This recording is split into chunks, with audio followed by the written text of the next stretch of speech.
और tribal communities के बारे में ख़ास तौर से हम लोगों की अनुभूति है ये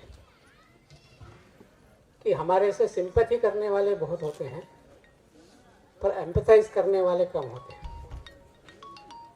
और सिंपैथी से सेवा तो हो जाती है, चैरिटी हो जाती है, लेकिन हमें समझकर और हमारा एम्पावरमेंट वो करने का प्रयास जो यहाँ पर हो रहा है पिछले कई वर्षों से, वो वास्तव में प्रसन्नता देने वाला है और एक आदर्श भी है। मुझे लगता है मेरी हिंदी समझ में आएगी सबको।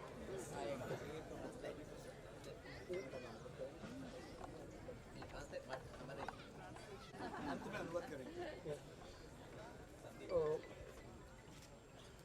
ये जो मूवमेंट है ये वास्तव में सभी के लिए एक रोल है, रोल मॉडल है। ऐसे बहुत कम लोग कर रहे हैं। और स्वामी जी ने जो हमें मार्गदर्शन दिया,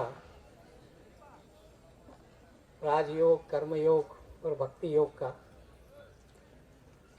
तो इसका मैंने इसका एक अर्थ निकाला है, वो भी मैं आपके साथ शेयर करूंगा। और थोड़ी देर पहले एक बातचीत हो रही थी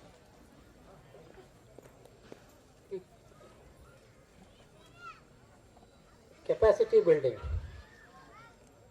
और ये कैपेसिटी बिल्डिंग ये जो विषय है इसको हम बोलते हैं सोशल कैपिटल जनरेशन।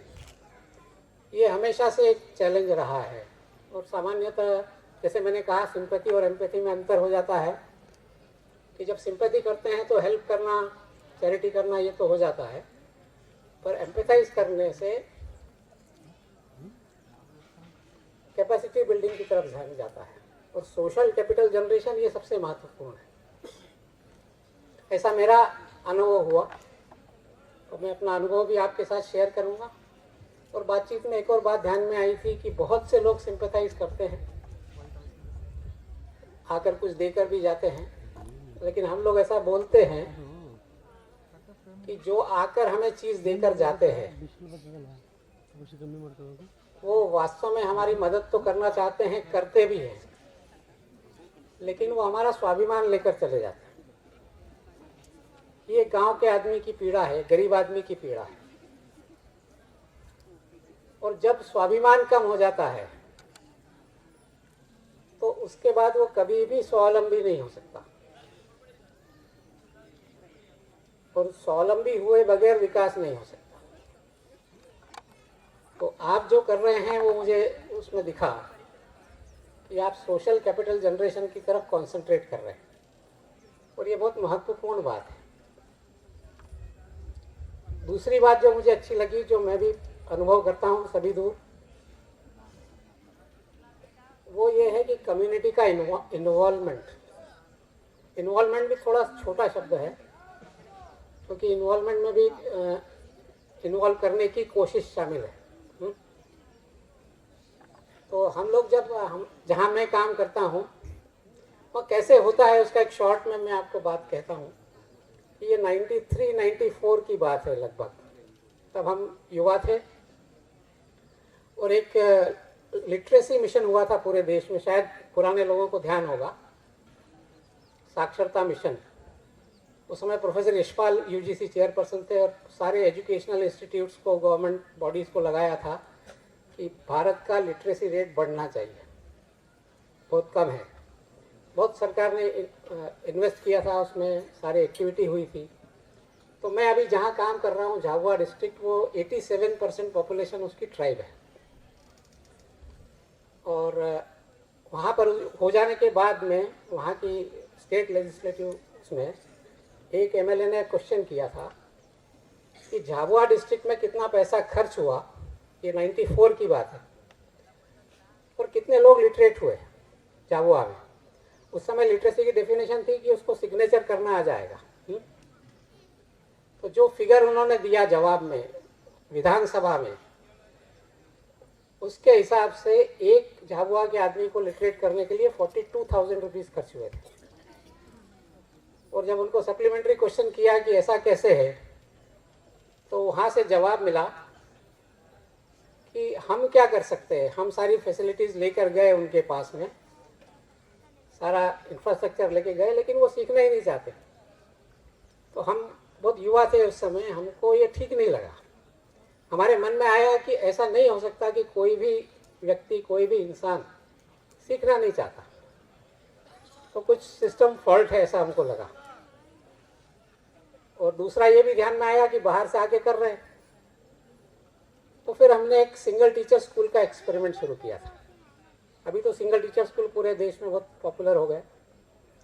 उसमें हमने किया कि कम्युनिटी के, गांव के ही एक युवा को लेना जो थोड़ा बहुत लिटरेट है, उसको थोड़ा सा ट्रेनिंग देना, और फिर उसने अपने गांव में कुछ एक्टिविटीज़ चलाना, उसकी भी ट्रेनिंग उसको देना, ओरिएंटेशन करना।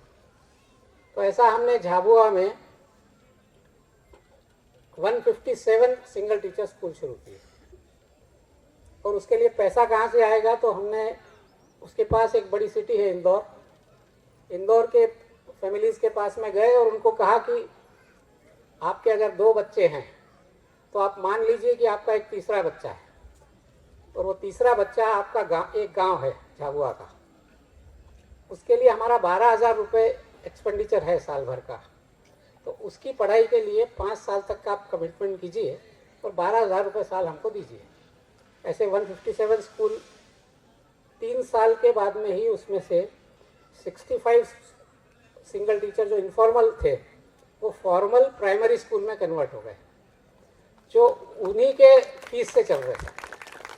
तो ये एक बात उस समय ध्यान में आई कि वास्तव में हम गलत समझते हैं तो कितना फ़र्क पड़ता है। इच्छा बहुत भी करने की हो तो नहीं होती। ऐसे करके हमारी स्टोरी है वहाँ की। अभी तो एक बड़ा मूवमेंट बना है, और इन जनरल मैं जनरली इंस्टीट्यूट्स में जाता हूँ तो काफ़ी चैलेंज लगता है, कम्युनिटी पार्टिसिपेशन इन डेवलपमेंट। तो मैं अपना एक्सपीरियंस उसमें कहता हूँ, जो आपका भी निश्चित रूप से होगा। मैं कहता हूँ कि आप कम्युनिटी को समझाने मत जाइए, उसको समझने जाइए, और फिर आप अपना प्लान ले जाके उसमें उसको इन्वॉल्व करने की कोशिश मत कीजिए। आप उनमें इन्वॉल्व हो जाइए और प्लान को इवॉल्व होने दीजिए। और वो जो इवॉल्व प्लान है, उस इवॉल्व प्लान में आप उनका साथ दीजिए, उनके साथ चलने की मनस्थिति बनाइए। तो हमें ऐसा लगता है, मैं ऐसा बोलता हूँ कि हमने कम्युनिटी पार्टिसिपेशन को बहुत डिफ़िकल्ट बना रखा है। बहुत सिंपल है, ऐसा हमारा प्रत्यक्ष अनुभव है, बहुत सरल है। केवल जो अभी हम जो पढ़े लिखे लोग हैं उनके मन में ये है कि लोगों को जाकर सिखाना पड़ेगा, उनको इन्वॉल्व करने की कोशिश करना पड़ेगी। तो ठीक हमने किया, और बहुत सरलता से किया, बहुत कम रिसोर्सेस में किया, हमने बहुत कम किया, लेकिन हमको ऐसा जो रिजल्ट आ रहा है उससे हमको लगता है कि हमारी अपेक्षा से ज़्यादा परिणाम है। केवल ये मनस्थिति की ज़रूरत है, और अच्छा हमारा प्रयोग हो रहा है उसमें।